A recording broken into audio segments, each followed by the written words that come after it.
As we developed this area in the 19th and 20th century, we needed to get places the same way salmon need to get upstream. We needed to cross those streams and rivers, and we built roads and railroads and trails, putting things to let the streams and rivers go through that were barriers to salmon migration. Now those pipes are old, they're rusting, they're failing. Not only is it a barrier to fish, but they also create great risks to our transportation system. When a pipe fails, the road will fail. Identifying those helps improve transportation for the people and also for the fish so they can get where they need to go. Replacing or removing barriers immediately opens up huge amounts of habitat for salmon to increase their populations. Today, King County is dedicated to restoring our salmon. The Fish Passage Restoration Program started in 2018 when Executive Constantine saw that as a priority. We developed a plan and set out a field team to find out where we had barriers on the landscape. We visited more than 3,000 potential crossings of streams that could provide salmon habitat.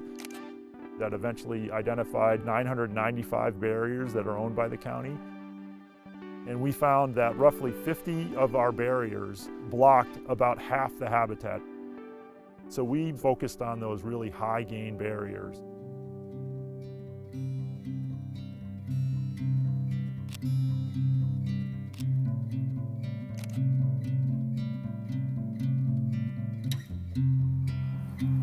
This was one of the higher priority sites that we identified in that inventory. We replaced an old culvert that was likely 100 years old that had been blocking salmon for decades with a bridge and reimagined the stream corridor so it's essentially a natural corridor. This site is a great example of the vision by King County of going in and providing the best stewardship to both the land and the water. When King County acquired this land in about 2013, it had just been clear cut for the third time over a century and didn't have any of the tree cover that you see today.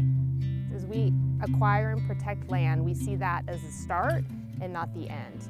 We restore the area with trees and native plants and combine that with recreation opportunities. Trails get people out in nature so they can appreciate the habitat and the wildlife.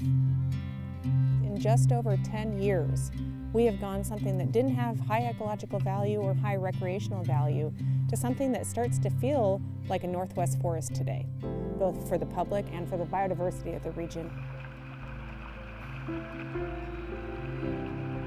We have habitat for salmon, they just can't get to it. We are on track to complete another 61 projects by 2032 that will continue to restore an iconic species.